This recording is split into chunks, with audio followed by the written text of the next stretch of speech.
So, welcome to our latest blog. We're driving to Comic-Con with butterflies in my stomach, presenting footage for the first time. It was always a slightly intimidating and scary thing. Plus, I've got to face a day of interviews. But another 10 hours and it'll all be behind us.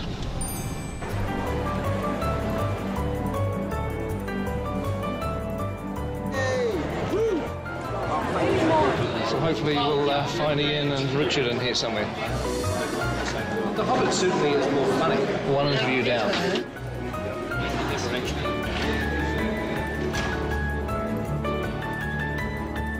When I call you guys up on stage... We're coming out one at a time? Yes. I saw on the One Ring this morning that people have been camping out since Wednesday to get into Hall H. Those are the sorts of people that I like hanging out with. I'm going to be going on soon, and I've been recruited to do some vlog filming with my iPhone, because this camera isn't allowed on stage, but nobody's going to stop me shooting with my iPhone.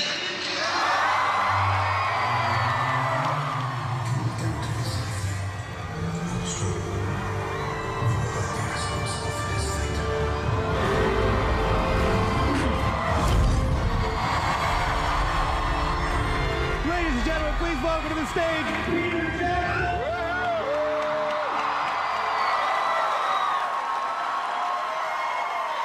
Let's bring up a few of our friends that we have here. Philippa Boyens, Andy Serkis, Richard Armitage, Martin Freeman, Sir Ian McKellen. We also have a surprise guest, Elijah Wood. I love you guys. I came all the way from Brazil just because of you. Thank you. I spent all my money on this trip, but it was worth it. These are the people that we're making the film for, and I'm really happy that it was received in such a great way. I'd just like you to do something for all the people that couldn't be here. Could you just say hi from Comic-Con? 1, 2, 3. Fantastic. No need for a take two. That was bloody good. And so now we would like to show you a little bit of what we showed the audience in Hall H.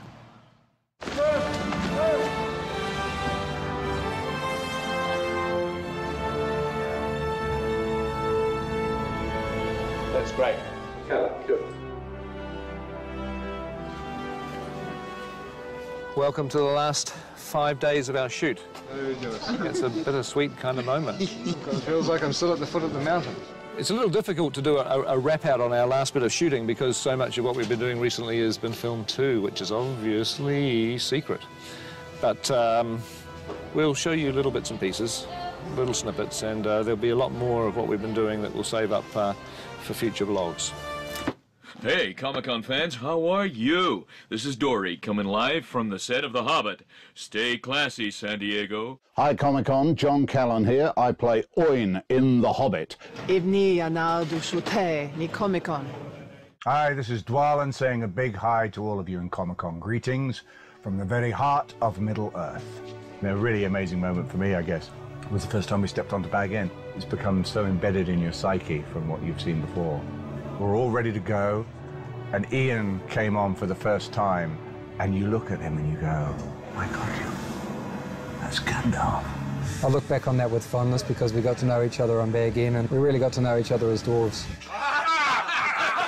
Hi Comic-Con, it's Adam Brown here, aka Ori from the Hobbit set. One of the most exciting things, I think, for me was working on these sets that kind of are part of our history. And there was I working on Rivendell with some incredible actors. Just watching Cate Blanchett act, it was very moving. We had shivers down our spines. It was absolutely astonishing. It's been a privilege being back in Middle-earth. Hey, Comic-Con. Hope you're having a good time. My name is Lee Pace. I play the Elven King, Thranduil. Some of the work that I really loved was with Terry Notary, who designs movement for the different races. And the way the elves move is very different than the way the dwarves move, obviously. It was really fun to get into that character and really move in a way that is not human. Yeah.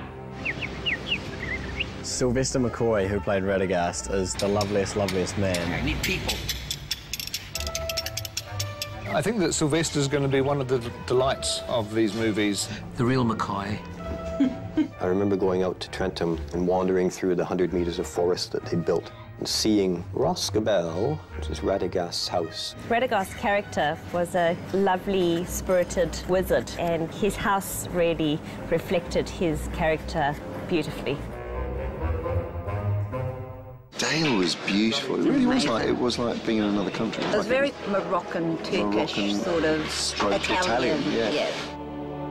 Dale was one of the larger sets. It rivals some of the biggest sets we've ever built, which would have been Minas Tirith and Helm's Deep, I guess, in the old days. The city of Dale was such a huge set. You're able to just wander around as if you were in some abandoned city you've always wanted to visit. The most fun I've had on set would probably be the Goblins. Goblin Town, the sets just seem to be really sharp and really angular and lots of flames and lots of bones. We were introduced to the Great Goblin. Well, Barry Humphries is something of an iconic legend in this part of the world, and I've seen 2 or 3 of his Dame Edna stage shows, and Barry and the Goblin King just seem to be a natural fit. Have you seen the pile of intestines? Oh, no, but I'll go and check them out. I don't know if anyone's home, but we'll soon see. I found Bayon's house absolutely mesmerizing. It's one of my favorite parts of the book, and the creation, the carving that they did inside that beautiful barn, and everything was so oversized. I want to write the theme tune, sing the theme tune. We built it to the scale of the dwarves, so it was huge. And it made all of us feel small. I used to be able to stand on that set and look at the crew setting up the camera, and they looked like tiny little people. It was kind of incredible. Morning, everyone. Happy last day. Morning. What we're doing for this shot is we're going to get Orlando up on here. Somebody stuck something to my back. What is it? Second unit, I think we're a bit of the rock and roll unit, and, you know, we have a bit of fun.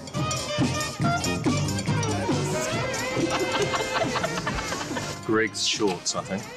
That's me, yeah. Just loop it, bro. Just loop it. No problem. I'm disturbed. It's like an 8-year-old schoolboy. What do you mean it's like an 8-year-old schoolboy?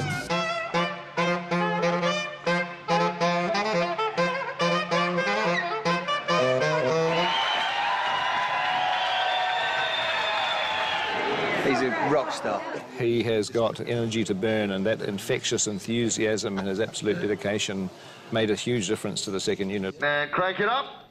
And in 3, 2, 1, action! And cut! That is a wrap for the second unit. Second unit! There's a mixture of emotions. Good to finish, but sad at the same time. Quite frankly, I can't imagine this occurring anywhere else on the planet, so thank you from the bottom of my heart. One of the memories that really sticks in my head the most is walking in through the gates of Stone Street at 4:45 in the morning when it's dark and there's no one else here and the stars are still out, and then slowly the studio comes to life and the sun comes up. I saw a lot of those days. You're going to be getting up at 5:30 in the morning for a year and a half, at least 12 hours a day. Morning. You literally just wake up every morning and go shoot a movie, and it seems to last a lifetime. This is the kind of movie where it changes everybody's lives. What we do is kind of driven by adrenaline, so we keep going until we collapse. We've got ready about 20 people a day, and that's about 5,000 prosthetic makeups. It's not going to work, it's not in line. Ow! We're busy, but sometimes we get bored being busy. In the last 18 months, we've probably gone through about 20 litres of glue, about 450 miles of yak hair, hence there are now a lot of cold yaks in the Himalayas somewhere. I've never worked on such a hairy movie. Even I'm sporting a beard now, and I've never had a beard before, so it's obviously sort of rubbing off somewhere along the line. Just the sheer amount of lead characters with costumes. For some reason, they all want to wear costumes. They all want pants, they all want shoes. Made for an enormous amount of costumes. All of these clothes to nearly the back of the truck is Bilbo. For Smorg's Lair, we used so much gold paint, I used everything in Australasia, and we had to get it from Germany. Wunderbar. 22,817,520 feet if we were shooting 35mm like this. And I'm really glad we're not. I'm sure that I've done over 2,500 drawings. I kept my pencil stubs. You're literally doing a drawing one day and then walking on the set a few days later. We shoot a set take it out and replace it for the very next day's shoot. They put up the most incredible sets. You walk in the night before and it's not finished and you think, my God, how are we ever going to be in here tomorrow filming? And yet you walk in 8 o'clock the next morning and it's ready to go. To me, that's probably one of the most gratifying things on this whole picture, that all these people force through impossible odds and create these beautiful things. Wow, look at that. Yes.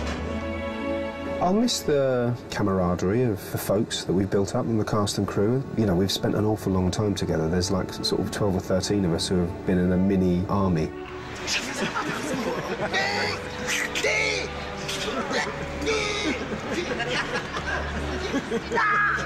Well, I mean, they're all people I would love to work with again. Fantastic cast. I'm surrounded by these mates. I'm surrounded by my comrades. I'm surrounded by these great actors. Please, not every time. Get off. I mean...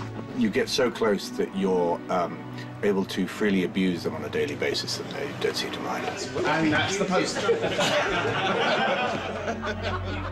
Been a very high quality of human beings involved. Pretty soon we won't be all together as a gang, which is going to be sad. We'll all miss each other terribly. You're getting to come to work with a group of people that you love working with, that you love hanging out with. It's a real family. What's this in our laundry? Look at that. Oh! Red-handed. What happens on the Hobbit stays on the Hobbit.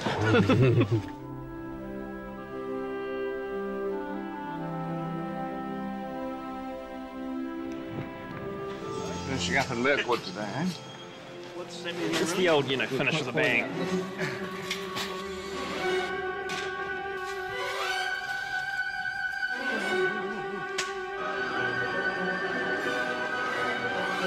Look out!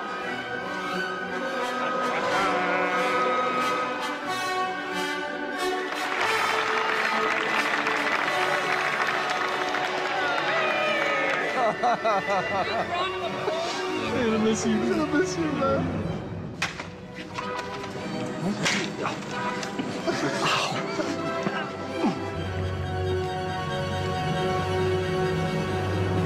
Okay, and action. I need a horse. Why? Where are you going? In search of answers. All right, and cut. Well, unless anybody has anything else they want to shoot, I think we should call that a day. Thank you.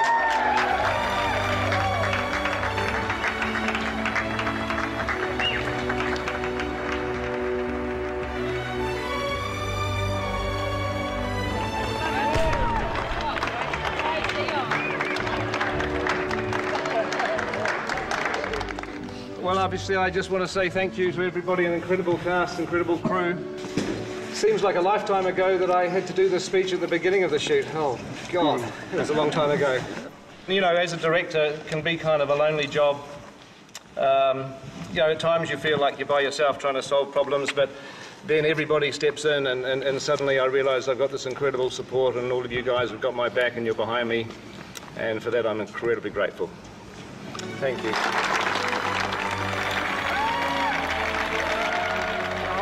There's bubbles right next door.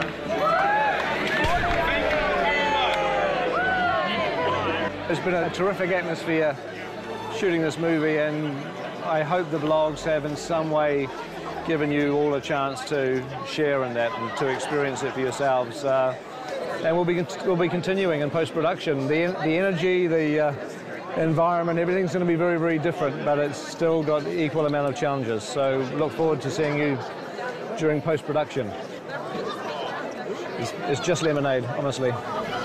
Come on, show some love. Put your arm around the person next to you.